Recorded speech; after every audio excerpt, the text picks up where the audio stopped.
अस्सलाम वालेकुम। अच्छा, वो टॉपिक के नाम है न्यूट्रिशन, जो कि ओ लेवल के लिहाज से बहुत ज़्यादा इंपॉर्टेंट है, जो कि काफ़ी ज़्यादा क्वेश्चन यहाँ से अराइज होते हैं।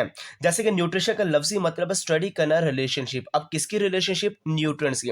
अब न्यूट्रिएंट्स का ये देखना है ये कहाँ से हासिल होते हैं, इसका सोर्स क्या है और इन न्यूट्रिएंट्स का यूज़ क्या होता है बॉडी के अंदर। इस स्टडी को आप नाम देते हैं न्यूट्रिशन है। न्यूट्रिएंट्स का मतलब कंपोनेंट्स, जो कि फूड के कंपोनेंट्स हैं जो हमें प्रोवाइड करते हैं एनर्जी और ऐसा रॉ मटेरियल जिससे हम ग्रोथ कर सकें या ऐसा मटेरियल जिससे नॉर्मल वर्किंग हो सके बॉडी के, आप ऐसे कंपोनेंट्स को नाम देते हैं ये न्यूट्रिएंट्स हैं। अच्छा, फूड का मतलब ये है कि कोई भी चीज़ जो हम खाते हैं या पीते हैं, जो प्रोवाइड करता है हमें न्यूट्रिएंट्स, ऐसी चीज़ को हम नाम देते हैं फूड है। आप कह सकते हैं रोटी हो गई, डबल रोटी हो गई, बिस्किट हो गए, कोई भी चीज़ जो हम खाएँ या पिएँ, जो हमें न्यूट्रिएंट्स देगा, वो आप फूड के नाम में देते हैं। जबकि डाइट कहते हैं जो भी आप फूड इनटेक करते हैं डेली, जो आप डेली खा रहे होते हैं, वो आपका डाइट प्लान होता है, आप उसको डाइट का नाम देते हैं। बैलेंस डाइट का मतलब ये है कि जो आप डाइट ले रहे हैं, राइट प्रोपोर्शन, जितना मतलब कि आप मतवाज़न ग़िज़ा ले रहे हैं, मतवाज़न न्यूट्रिएंट्स ले रहे हैं, अकॉर्डिंग टू रिक्वायरमेंट, आपकी बॉडी की जितनी रिक्वायरमेंट है उतनी राइट प्रोपोर्शन आप ले रहे हैं, इसको बैलेंस डाइट का नाम दिया जाएगा। अगर आप डाइट लेते हैं जो कि डज़ नॉट प्रोवाइड, जो कि इतनी ज़्यादा आपको आप नहीं यूज़ कर रहे, राइट प्रोपोर्शन आप यूज़ नहीं कर रहे न्यूट्रिएंट्स की according to the requirement of body, आप इसको मैल न्यूट्रिशन का नाम दे देते हैं। मतलब मैल न्यूट्रिशन का मतलब कि आपकी बॉडी की जितनी रिक्वायरमेंट है आप उसको पूरा नहीं कर पा रहे, न्यूट्रिएंट्स इतने नहीं ले पा रहे, आप इसको मैल न्यूट्रिशन का नाम देते हैं। अगर आप खाना कम खाते हैं तो ये अंडर न्यूट्रिशन है, अगर आप खाना ज़्यादा खाते हैं तो वो ओवर न्यूट्रिशन होगा। मतलब कि डाइट जो प्रोवाइड करती है less than required by the body, जितनी आपकी बॉडी की रिक्वायरमेंट है आप उससे कम ले रहे हैं, ये अंडर न्यूट्रिशन है। इससे डेफिशिएंसी हो जाती है आपकी बॉडी के अंदर, न्यूट्रिशनल डेफिशिएंसी आ जाती है, जिससे आप कमज़ोर होना स्टार्ट हो जाते हैं। ओवर न्यूट्रिशन का मतलब अगर आप डाइट लेते हैं और इतनी ज़्यादा एनर्जी जो कि आप ले लेते हैं, इतने ज़्यादा न्यूट्रिएंट्स आप ले लेते हैं, is required by the body, अपने बॉडी के लिहाज से ज़्यादा ले लेते हैं, आप मोटापे का शिकार हो जाते हैं, इसको कहते हैं ओबेसिटी हो जाती है। ओबेसिटी का मतलब क्या? इंक्रीज़ हो जाना बॉडी मास का above 20% more of the normal body mass. आपका जितना बॉडी मास है उससे 20% ज़्यादा हो रहा है, इसका मतलब आप मोटापे का शिकार हो रहे हैं। जैसे 5 फीट के लिए 100 पाउंड्स या एलबीएस इतना होना चाहिए, जो कि वेट है। 5.5 फीट जिसका कद है उसका 120 पाउंड्स या एलबीएस जो कि वेट होना चाहिए, ये नॉर्मल है, ठीक है। अगर मैं कहता हूँ ओबेसिटी का आप शिकार हो गए हैं तो आपको क्या होगा, इसकी मेन वजह क्या होती है? अगर आपका लेजी लाइफस्टाइल है, आप चलते नहीं है, घूमते नहीं है, रनिंग नहीं करते, आप ओबेसिटी का शिकार हो जाते हैं। ड्रग्स के ज़्यादा यूज़ करने से obesity, alcohol, fat rich diet लेने से, और कुछ जेनेटिक डिस्पोजिशन भी होती है कि अगर आपकी विरासत में है, जो कि नस्ल बाई नस्ल चल के मोटापे, जो कि मोटे लोग पैदा हो रहे हैं, तो प्री डिस्पोजिशन जेनेटिकल भी होता है कि आगे माँ बाप अगर हेल्थ काफ़ी फैटी हैं तो आगे बच्चा भी जेनेटिकली ये भी हो सकता है कि उसको ओबेसिटी हो सकती है। अच्छा, इफ़ेक्ट ऑफ ओबेसिटी क्या है? मोटापे का शिकार होना एक बड़ी बीमारी नहीं है। अगर इससे देखा जाए तो डिफरेंट डिज़ीज़ अराइज़ होती हैं।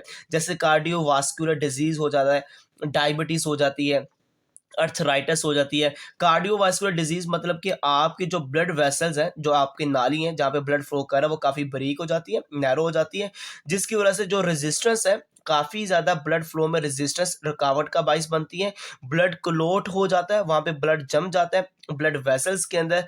इस वजह से आपको दिल के अमराज होना स्टार्ट हो जाते हैं, अगर आप काफ़ी ज़्यादा वर्क लोड करते हैं, काफ़ी ज़्यादा काम वगैरह भी करते हैं। डायबिटीज़ बेसिकली इसमें होता ये है कि जब आपके बॉडी मास ज़्यादा हो जाता है, इंक्रीज़ हो जाता है, तो आपकी बॉडी के अंदर इंसुलिन भी ज़्यादा निकलना स्टार्ट हो जाती है। जब इंसुलिन ज़्यादा निकलती है, इनसफिशिएंट निकलती है, तो उस वक़्त आप डायबिटीज़ का शिकार होना स्टार्ट हो जाते हैं। अर्थराइटिस का मतलब होता है जब आप मोटापे का शिकार होते हैं, तो ये भी बड़ी कॉमन सी डिजीज़ है, जिसमें आपके पेनफुल जॉइंट्स इन्फ्लेमेशन, आपके जॉइंट्स में सोज़िश हो जाती है। More weight increase the friction, आपके जोड़ों के अंदर रगड़ महसूस होना स्टार्ट हो जाती है, और ये बेसिकली कौन-सी डिज़ीज़ है? ये अर्थराइटिस है, ठीक है। अगर मैं कहता हूँ कि आप में ओबेसिटी का कोई आप कह लें कि एलिमेंट नज़र आना शुरू हो गया, मोटापे का शिकार होना स्टार्ट हो गए हैं, तो कुछ टर्म्स हैं। इन्फेंसी 6 मंथ वाले बच्चे को कहते हैं, चाइल्डहुड एडोलसेंस को कहते हैं, एडल्टहुड मैन और वुमन को कहते हैं, और ओल्ड एज जो कि डेथ ये 22 हो जाता है। ये कोई टर्मिनोलॉजी जो मैंने बताई है, बेसिकली मैं आपको बताने लगा कि अर्ली एज में आप बड़े फिजिकली एक्टिव होते हैं, आपको ज़्यादा एनर्जी चाहिए ताकि आपकी ग्रोथ हो सके, आप बड़े होते हैं। जब आप बड़े हो जाते हैं, काफ़ी आपकी एज 18 से अबव चले जाती है, तो आप फिज़िकली ज़्यादा लेस एक्टिव हो जाते हैं, आप एक्टिव ज़्यादा नहीं रहते और आपकी ग्रोथ भी कंप्लीट हो चुकी होती है, ठीक है? इसी वजह से मैं कहता हूँ कि जैसे आपकी अगर लाइफ़स्टाइल ज़्यादा चलने-फिरने वाली नहीं है, सेडेंटरी लाइफ़स्टाइल है, तो आपको इतनी एनर्जी चाहिए 1200 जूल।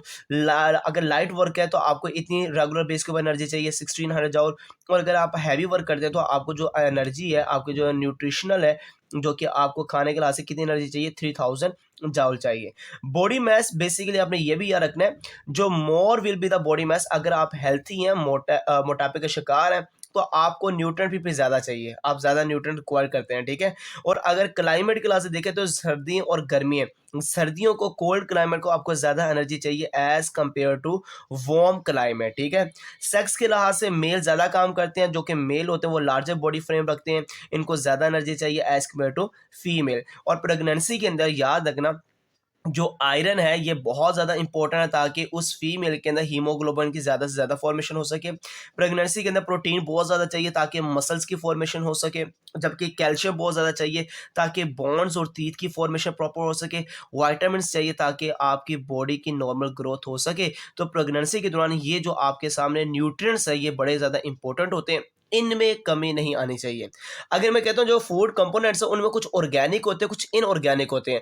ऑर्गेनिक में कार्बोहाइड्रेट आता है, प्रोटीन्स आते हैं, फैट्स आते हैं और विटामिन्स आते हैं। ऑर्गेनिक वो होते हैं जिसमें कार्बन और हाइड्रोजन की मात्रा ज़्यादा होती है, ये ज़्यादा मौजूद होते हैं। जबकि इनऑर्गेनिक में वाटर और क्या आ जाता है, मिनरल्स आ जाता है। मैंने स्टार्टअप ले लिया, मैं अब आगाज़ ले लिया, अब इसी तरह से सीक्वेंस से आपके लेक्चर अपलोड होते जाएँगे।